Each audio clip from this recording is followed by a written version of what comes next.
Ya, sekali lagi beramal dengan syariat ajaran yang dibawa oleh Nabi Musa alaihissalam. Yang kedua, Bani Israel wajib menerima Taurat yang dibawa oleh Nabi Musa alaihissalam. Dan yang ketiga, Bani Israel wajib mentaati ajaran yang dibawa oleh Nabi Musa alaihissalam. Tapi pada waktu itu Bani Israel nggak mau. Padahal langsung dengan Allah ini berjanji. Ini keras kepalanya Bani Israel. Kaum Nabi Musa luar biasa. Maka Allah Subhanahu wa taala sebutkan wa rafa'na fawqakumut tur. Karena mereka tidak mau, maka Allah Subhanahu wa taala perintahkan malaikat untuk mengangkat dan mencabut bukit Tur Sina. Wahai malaikat, cabut itu bukit Tur Sina. Bukit Tur Sina ini adalah bukit yang Nabi Musa alaihissalam bertapa di situ, yang menunggu dan menanti kitab suci yang diturunkan Allah Subhanahu wa taala kepada Nabi Musa, yaitu Taurat, selama 40 hari yang sudah saya ceritakan dahulu. Nah, pada waktu itu karena enggannya, pembangkannya Bani Israel tidak mau menerima perjanjian Allah Subhanahu wa taala dengan mereka, tiga yang saya sebutkan tadi, maka Allah perintahkan malaikat, cabut bukit Tur, angkat di atas kepala mereka. Lalu Allah bilang, tidak mau? Kuturunkan dan kugoncangkan bumi ini supaya kalian ditindis oleh bumi tersebut. Takutlah Bani Israel pada waktu itu. Mereka pun sujud. Ya, bayangkan di Turki saja itu bukan bukit yang diangkat oleh Allah, cuma tanah goyang. Gitu ya. 7,5 lebih 14.000 meninggal yang terdeteksi sekarang. Bani Israel, Allah cabut satu gunung namanya Bukit Tursina, diangkat di atas kepala mereka. Nggak mau kalian. Jadi gunung itu sudah pada di atas. Bayangkan kalau masjid ini diangkat Allah Subhanahu wa taala di atas kepala kita, nggak mau kalian taat? Kuruntuhkan masjid ini. Semua sujud pada waktu itu Bani Israel. Ya, wa rafa'na fawqakumut tur khudhu ma atainakum. Lalu Allah Subhanahu wa taala bilang, khudhu ma atainakum.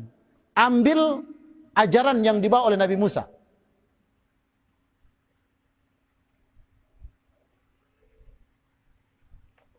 Kata Imam Ibnu Katsir, khudhu ma atainakum biquwwati. Berpegang teguhlah kalian apa yang telah diberikan oleh Nabi Musa kepada kalian yang dalam Taurat itu. Taatlah kepada Nabi Musa alaihissalam.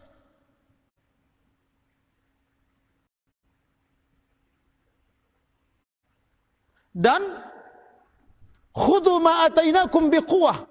Pelajari, kaji dan amalkan Taurat itu dengan sekuat-kuatnya. Jangan main-main, karena ancaman ini gunung sudah di atas kepala. Itu mukjizat luar biasa, Pak. Ya, orang umat Nabi Muhammad ini, masya Allah, cuma janji-janji saja yang disebutkan hadis, nggak ada langsung yang seperti ini. Bani Israel, masya Allah, ya, Nabi Musa, bayang bagaimana diperlihatkan. Allah Subhanahu wa taala perintahkan di hadapan mata kepala mereka, dipukul tongkat ke laut, langsung terbelah laut menjadi dua, dan mereka pun lewat di situ. Mukjizat yang sangat besar. Tapi dasar Bani Israel keras kepala. Ya, tetap saja mereka cuma pada saat itu beriman, setelah itu kafir lagi. Bani Israel ini pada waktu mereka membantai ini,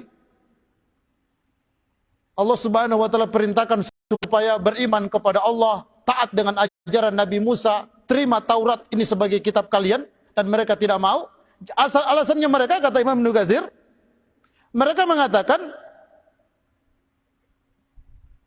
kami tidak mau beriman kepada Allah, kami tidak mau mendengarkan ajaran Nabi Musa, dan kami tidak mau mengamalkan isi Taurat, kecuali kalau Allah mau berbicara langsung dengan kami, sebagaimana Nabi Musa berbicara dengan Allah. Ya, kurang ajarnya ini ya, Bani Israel. Mereka mau juga Allah berbicara dengan mereka. Itu jawaban mereka.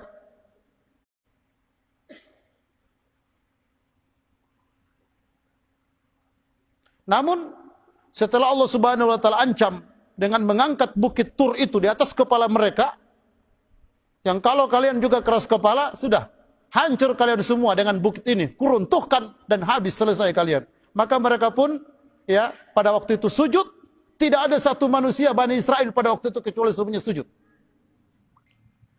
Khudhu ma atainakum biquwwati wadhkuru ma fihi. Ya, baca-baca kitab Taurat itu kata Allah. Kaji isinya dan amalkan la'allakum tattaqun. Semoga kalian menjadi hamba-hamba Allah yang bertakwa. Alhamdulillah Bani Israel setelah diancam seperti ini, barulah mereka beriman, barulah mereka mau sujud. Tapi ayat berikutnya, ya, 64, Allah Subhanahu wa taala bilang, "Tsumma tawallaitum min ba'di dzalik." Tapi setelah itu kalian berpaling lagi. Ya, seperti kemarin, setelah diberikan manna dan salwa, makanan yang enak-enak, minuman yang lezat itu, mereka minta lagi, tumbuhkan kepada kami kacang adas, timun, dan macam-macam itu. Padahal makanan enak-enak yang sudah siap saja, siap disantap, ada di hadapan mereka. Inilah ya kondisi ya Bani Israel. Pelajaran yang kita ambil di sini, Bapak Ibu sekalian, Allah Subhanahu wa taala ceritakan dalam kitab suci kita Al-Qur'an, kisah Nabi Musa dan Bani Israel. Karena dalam tafsir itu ada kaidah namanya al-ibratu bi umumil lafzi la bi khususis sabab. Pelajaran itu kita ambil keumuman lafaznya, bukan kekhususan sebab turunnya. Memang ayat ini berbicara tentang Bani Israel. Tapi Allah Subhanahu wa taala sebutkan di kitab suci Al-Qur'an kita supaya umat Rasulullah jangan seperti Bani Israel itu. Jangan jadi pembangkang begitu kita. Ya. Sudah datang Nabi Muhammad SAW kepada kita menjelaskan ajaran-ajaran yang kata Nabi, lailuha kana ariha. Ajaran Islam ini begitu jelas. Malamnya seperti siangnya. La yazigu anha illa halik. Tidak ada yang menentangnya kecuali binasa, kata Nabi. Maka jangan sampai kita seperti Bani Israel yang macam-macam permintaannya, yang macam-macam alasan mereka. Summa tawallaitum min ba'di dzalik, kata Allah. Lalu kalian berpaling setelah itu. Falaula fadlullahi alaikum wa rahmatuhu.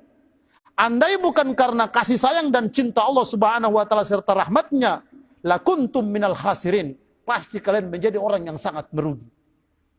Apa kasih sayangnya Allah? Kasih sayangnya Allah itu Allah angkat, suruh malaikat untuk cabut bukti Tursina, ancam mereka, baru mereka sujud. Kalau enggak, sudah Allah hancurkan mereka itu, Bani Israel. Dan ini kata para ulama di tafsir yang lain, ini bedanya umat-umat sebelum Nabi Muhammad dengan umat Nabi Muhammad SAW. Umat-umat dahulu itu, Pak, kalau Allah murka, Allah timpahkan azab kepada mereka dan binasalah mereka. Dan itu terjadi mulai dari kaum Nabiullah Lut alaihissalam. Apa azab Allah turunkan kepada mereka? Wa amtarna alaihim matara. Kami hujani mereka dengan hujan batu. Wa ja'alna 'aliyaha safilaha. Kami jungkir balikan negeri mereka atas menjadi bawah, bawah menjadi atas. Itu azab yang Allah turunkan kepada kaum Nabiullah Lut alaihissalam. Habis mereka. Nabiullah Nuh alaihissalam, Allah Subhanahu wa taala datangkan azab. Apa yang terjadi pada waktu itu? Banjir yang dahsyat. Bukan cuma banjir yang di Bailang kemarin, ya. Dahsyat luar biasa. Tidak ada yang selamat pada waktu itu kecuali yang naik di atas perahu atau kapalnya Nabiullah Nuh alaihissalam. Itu azab yang Allah timpahkan. Kaum Nabiullah Saleh alaihissalam, ya. Samud dan Ad, yang kata Allah Subhanahu wa taala, sakharaha alaihim sab'a layali wa thamaniyata ayamin husuman fataral qauma fiha sar'a. Kami datangkan kepada mereka angin yang sangat dingin selama 7 hari 8 malam menghantam mereka sehingga mereka hancur seperti kurma yang lapuk. Jadi terkapar terbaring, kalau mau korek begini langsung tercabut dari daging. Ya, azab yang Allah timpakan kepada kaum-kaum dahulu. Tapi kaum Nabi Muhammad SAW atau umat Rasulullah SAW, Allah tidak turunkan azab. Jadi itulah umat Nabi Muhammad itu, kalau Allah murka, nggak ada azab seperti orang-orang dahulu dibinasakan begitu, itu nggak ada kita. Ya, nggak ada. Yang ada cuma teguran. Ya, yang ada itu teguran. Kita kan kalau ada musibah itu kan 3 kemungkinan.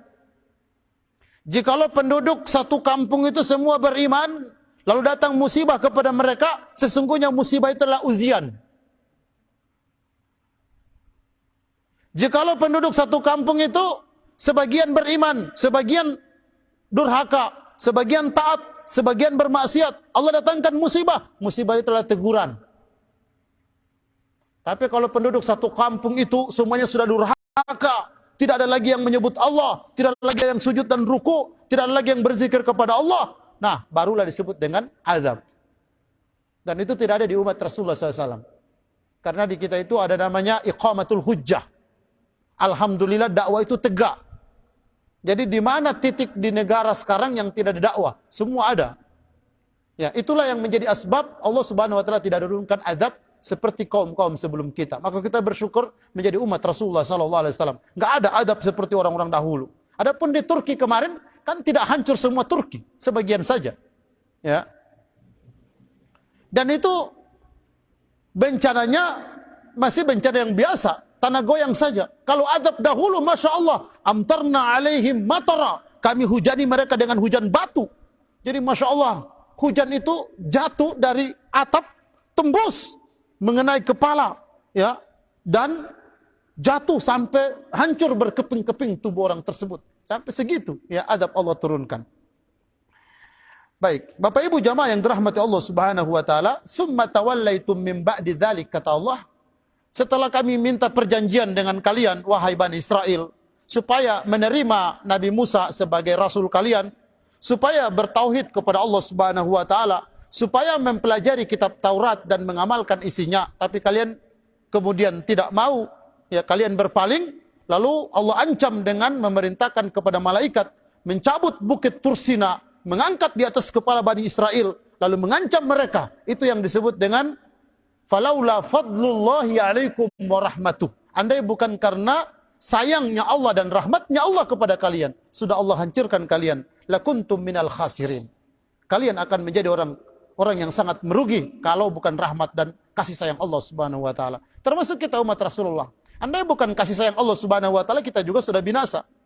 Karena kalau mau jujur, mana lebih banyak orang buat zaman sekarang, pahala atau dosa? Pasti kita akan melakukan dosa yang lebih banyak.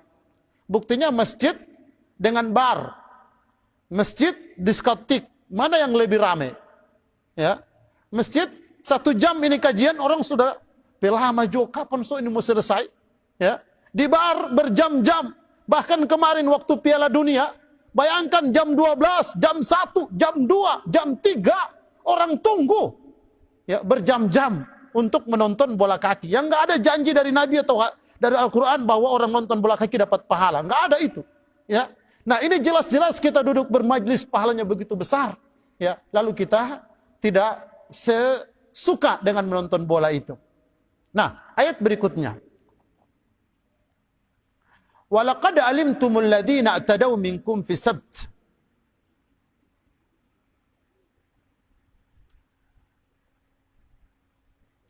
Walaqad alimtumul ladzina i'tadaw minkum fi sabt.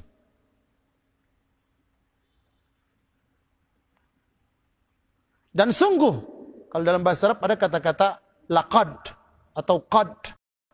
Itu namanya taukid. Ya, sebagai ungkapan penguat supaya kalian tidak ragu. Maka Allah Subhanahu wa taala dalam ayat ini, Al-Baqarah ayat 65, walaqad alimtumul ladzina i'tadaw minkum fi sabt. Hai Bani Israel, kalian kan sudah tahu orang sebelum kalian, Bani Israel juga, i'tadaw minkum fi sabt. Mereka membuat satu kedurhakaan pada hari Sabtu. Jadi Bani Israel ini, mereka beribadah kepada Allah itu, hari agungnya mereka hari Sabtu. Bani Israel, ya, atau Yahudi. Beda dengan Nasrani. Nasrani hari Ahad. Kalau kita orang Islam, hari Jumat. Makanya dalam tuntunan fikih, tidak boleh puasa pada hari Jumat saja. Makruh. Ya. Kata Nabi SAW, la tasumu yaumal jum'ati munfaridan. Innahu idukum. Jangan kalian puasa pada hari Jumat saja, karena dia adalah hari raya kalian. Tidak boleh puasa hari Jumat saja. Begitu juga hari Sabtu. Kata Nabi SAW, la tasumu yaumas sabti illa fima fturida alaikum, kecuali yang difardukan kepada kalian.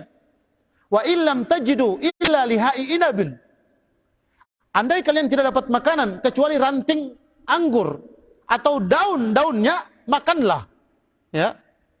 Nah, saking tidak bolehnya ya kita secara fikih ya berpuasa pada hari Jumat saja, pada hari Sabtu saja, pada hari Ahad saja. 3 hari ini Allah Subhanahu wa taala istimewakan.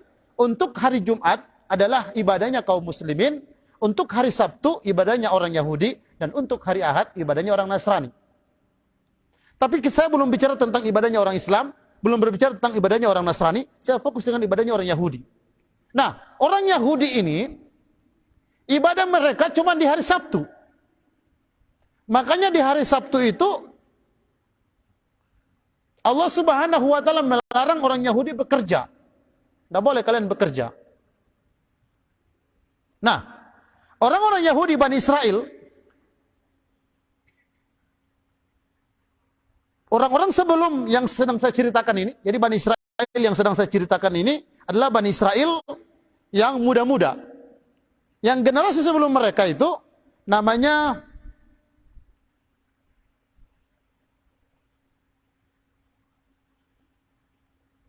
Yahudi dari negeri Ailah. Ya. Ini jadi nama mobil ini, ya. Nah, ada dahulu orang-orang Yahudi Bani Israel dari negeri Ailah. Ailah ini adalah perkampungan yang di tepi pantai, sama dengan Manado mungkin, ya, tepi pantai. Otomatis usaha keseharian mereka adalah melaut. Nah, orang-orang Yahudi ini perlu Bapak Ibu tahu ini, karena ayat ini sering orang dengar, sering orang baca, mungkin sudah hafal. Orang-orang negeri Yahudi atau Bani Israel di negeri Ailah ini, Allah Subhanahu wa taala ceritakan di Al-Qur'an ini, "Walaqad alimtumul ladzina tadaw minkum fi sabti." Allah Subhanahu wa taala larang mereka untuk bekerja dan beraktivitas di hari Sabtu, karena hari Sabtu itu hanya beribadah saja. Lalu Allah uji mereka. Apa ujiannya? Karena mereka ini adalah orang-orang pelaut, seperti saya ceritakan tadi, karena mereka bermukim di tepi laut, maka Allah uji pada hari Sabtu itu ikan-ikan naik banyak. Ya, bisa antum lihat nanti dalam kitab tafsir, termasuk Imam Ibnu Katsir menceritakan kisah ini.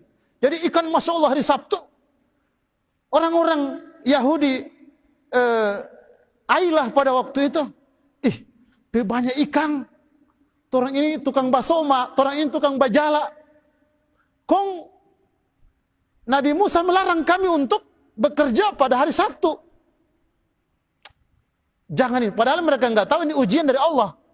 Jadi kalau nanti hari Ahad mereka pergi menjala ikan, nanti hari Ahad baru mereka basoma, cuma sedikit ikan ronda apa.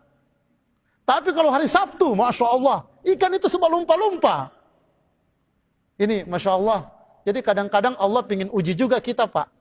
Apalagi yang pedagang-pedagang ini. Biasa hari Jumat itu banyak pembeli. Padahal Allah bilang, "Idza nudiya lis-salati min yaumil jum'ati fas'au ila dzikrillahi wa dzarul bai'." Apabila komandan azan hari Jumat sudah dikomandangkan, bergegaslah kalian ke masjid mengingat Allah, tinggalkan jual beli. Allah uji lagi kita. Ya. Duh, Ustadz, masih banyak pembeli ini. Gitu kan? Apalagi yang biasa, kalau kita di Manado mungkin nggak terasa. Kalau yang di daerah-daerah yang lain ada namanya pasar Jumat.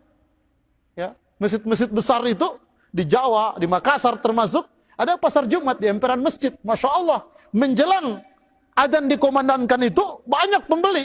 Nah, itu ujian luar biasa itu.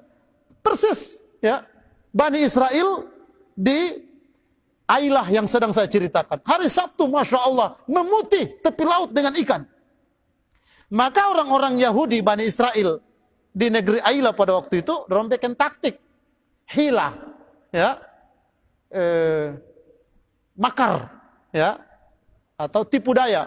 Apa yang mereka buat?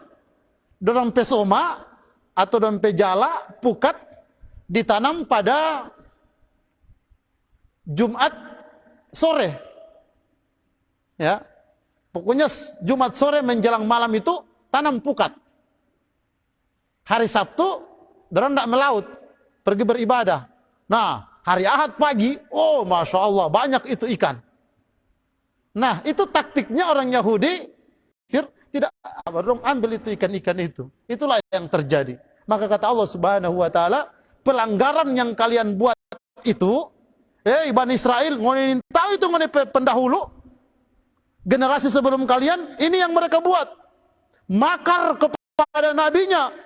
Nabi Musa perintahkan kepada mereka supaya jangan bekerja pada hari Sabtu, tapi justru mereka menipu Allah Subhanahu wa taala dengan menanam jalah pada Jumat sore dan mengangkatnya pada Ahad pagi sehingga mereka mendapatkan ikan yang banyak, dan itu pelanggaran yang besar, tipu daya atau makar.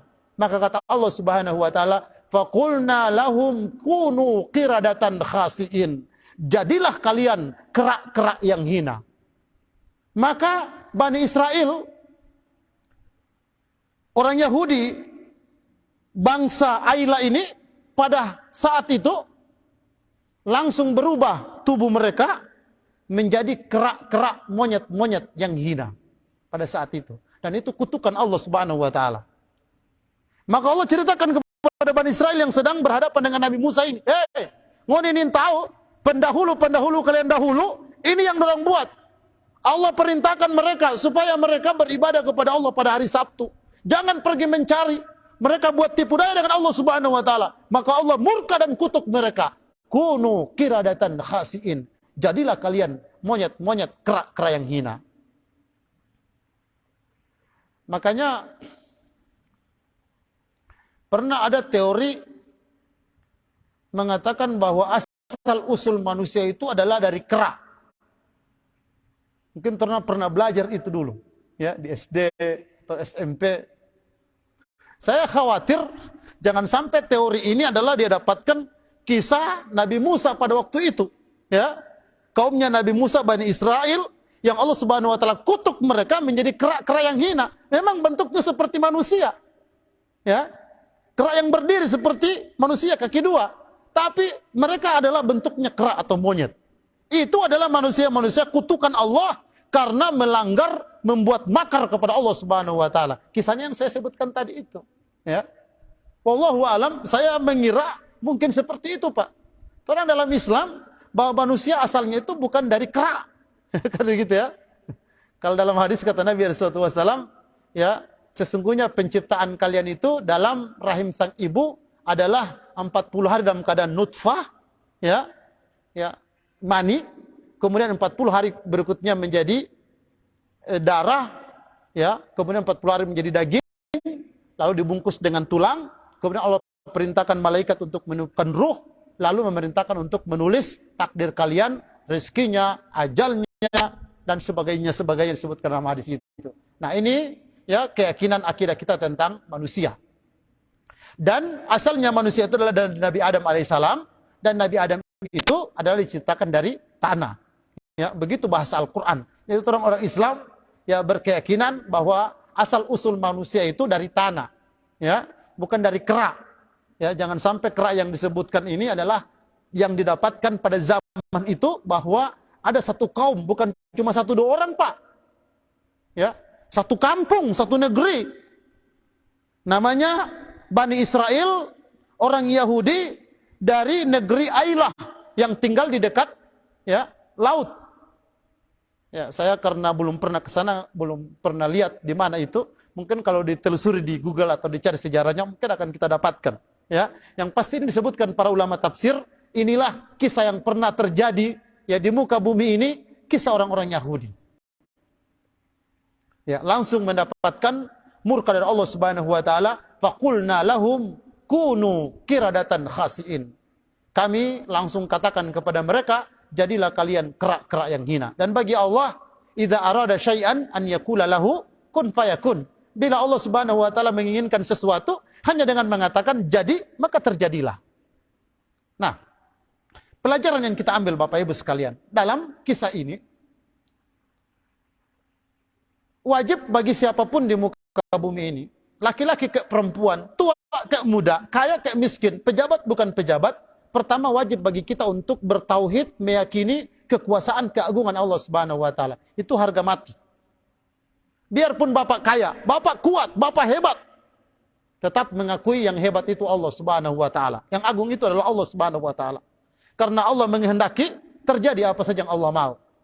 Yang kedua, wajib bagi kita untuk taat dengan aturan-aturan Allah Subhanahu wa taala dan hanya beribadah kepada Allah. Jangan sujud dan ruku kepada patung. Jangan ruku dan sujud kepada setan.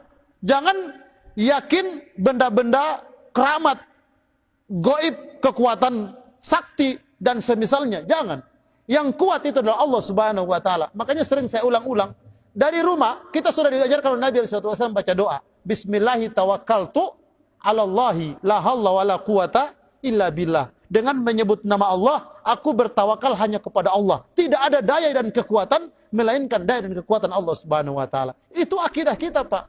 Jangan karena ada bindolo, ya, rantai babi, ya, atau apalah yang dianggap sakti, lalu kita bertawakal, ya, mengandalkan itu. Nah, ini musyrik namanya. Enggak boleh itu, Pak, ya.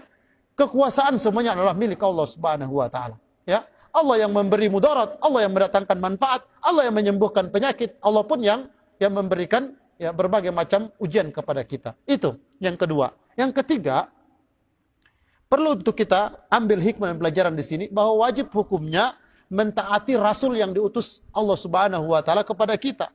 Kalau orang ini yang diutus adalah Nabi Muhammad SAW.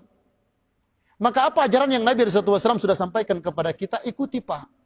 Ikuti, Bu. Nah, kata Nabi SAW, ini nih saya ingin sebutkan.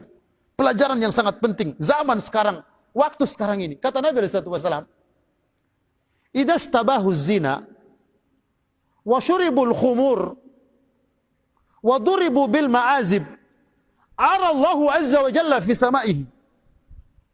Apabila perzinahan telah dibuat di mana-mana, khamar diminum di mana-mana, biduanita tersebar dan disukai di mana-mana, Allah Subhanahu wa taala di atas arasy akan marah. Wa qala lil ardi, dan Allah akan berfirman kepada bumi, tazalzali bihim, wahai bumi, bergoncanglah engkau, keluarkan musibah.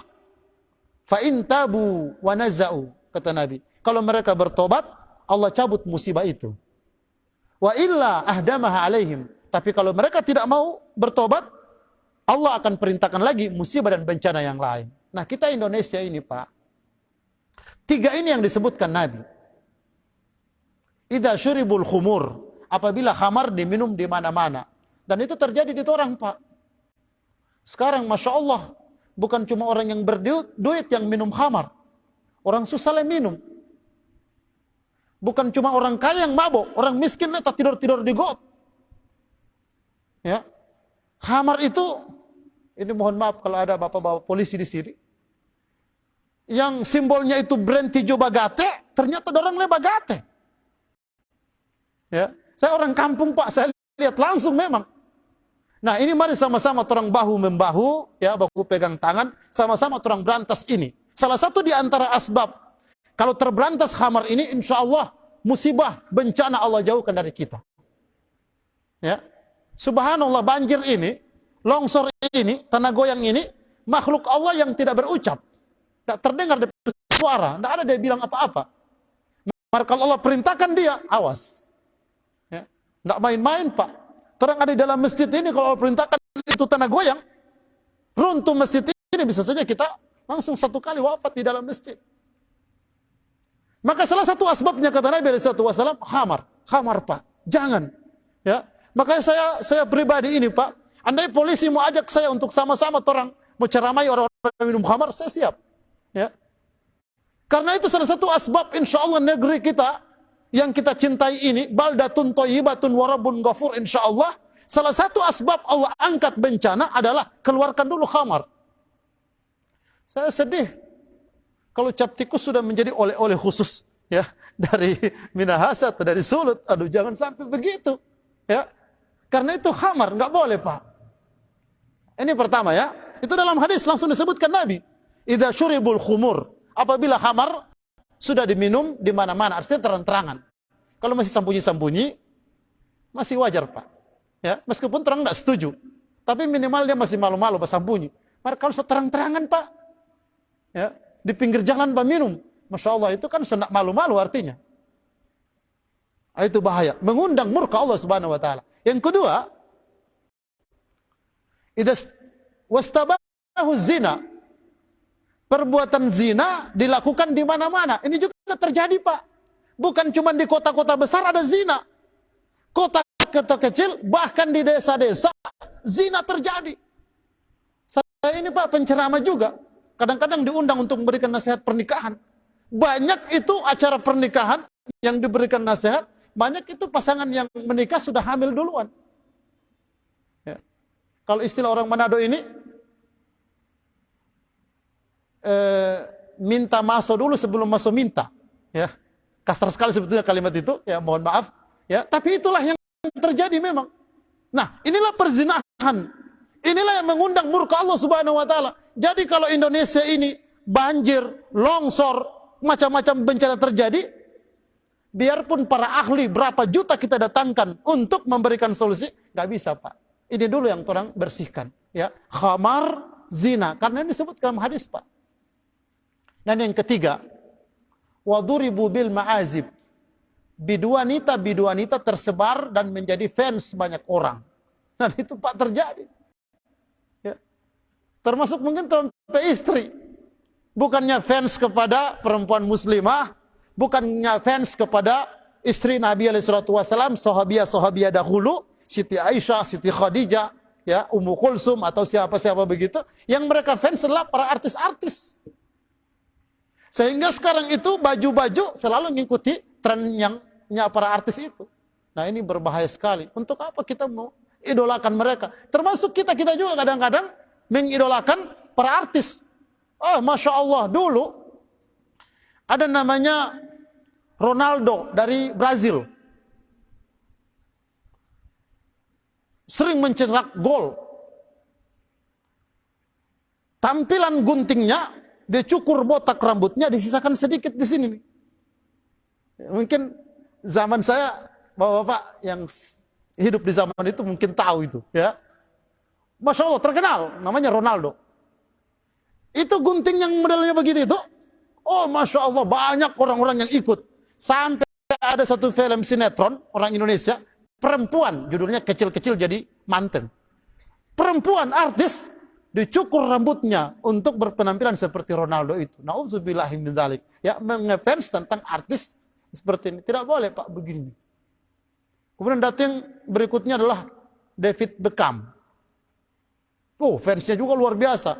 Gunting rambutnya begini. Si berdiri begini. Ya. Ah, itu banyak juga, ya. Laki-laki kaum muslimin yang ngikut-ngikut ya tren seperti itu. Nah, orang ini Bapak Ibu sekalian, mohon maaf, fans kita, kudwah kita, teladan kita, Rasulullah Muhammad sallallahu alaihi wasallam. Itu yang kita ikut.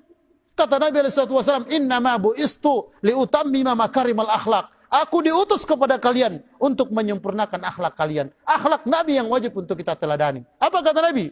"Idza laqitum fasallim alaih." Kalau kalian saling bertemu, aku kasih salam. Itu adab yang harus kita ikut. Yusallimur rakibu alal mashi. Orang yang berkendaraan memberikan salam kepada yang sedang berjalan kaki. Itu tuntunan yang Nabi perintahkan kepada kita. Yarham sogiruna kabiruna. Yang muda menghormati yang tua menyayangi yang muda. Itu akhlak yang Nabi ajarkan kepada kita. Bukan yang seperti yang disebutkan para artis-artis yang menjadi fans banyak orang ini. Nauzubillahi min dzalik. Nah ini Bapak Ibu sekalian, ya jangan sampai negeri kita ini. 3 ini yang disebutkan Nabi SAW. Ya, sekali lagi khamar sama-sama kita berantas. Kita mulai dari pribadi kita dulu. Jangan sampai ada orang yang suka minum khamar. Kalau orang sudah bisa mengatasi itu, istri. Jangan sampai ada istri kita yang minum khamar. Kalau sudah bisa, anak-anak. Itu dulu. Jangan dulu sibuk orang lain. Sementara anak kita juga peminum. Ya, itu dulu kita ya selesaikan. Baru yang dekat dan yang dekat. Kemudian zina. Zina ini harus kita basmi bersama-sama. Tidak mampu kalau cuma aparat penegak hukum yang melakukan. Karena mereka juga mau terjerumus. Iman tipis. Ya. Sedang orang ini hari-hari berdakwah. Orang hari-hari berusaha untuk berdoa, munajat kepada Allah. Tetap juga terpengaruh dengan hal tersebut. Apalagi orang yang jauh dari ketaatan kepada Allah. Maka mari kita bersama-sama membasmi perzinahan ini. Dan yang ketiga, jangan jadikan artis itu fans kita. Idola kita. Jangan. Idola kita adalah orang-orang soleh. Karena kata Nabi SAW, innaka ma'aman ahbabta. Engkau akan dibangkitkan hari kiamat nanti sama-sama dengan orang yang engkau cintai. Kalau ente cinta artis, engkau dibangkitkan dengan para artis. Tapi kalau antum cinta orang soleh, insya Allah antum dibangkitkan dengan orang-orang soleh. Semoga berguna bermanfaat. Kita akan lanjutkan insya Allah pada pertemuan yang akan datang. Karena waktu salat Isya sudah masuk, kita tutup dengan doa kifaratul majlis. Bismillahirrahmanirrahim. Subhanakallahumma rabbana wa bihamdika nasyhadu an la ilaha illa anta nastaghfiruka wa natubu ilaik. Wa sallallahu ala nabiyyina Muhammad wa ala alihi wa sahbihi wa barik wasallam. Subhana rabbika rabbil izzati amma yasifun. Wassalamun alal mursalin. Walhamdulillahi rabbil alamin. Wassalamualaikum warahmatullahi wabarakatuh.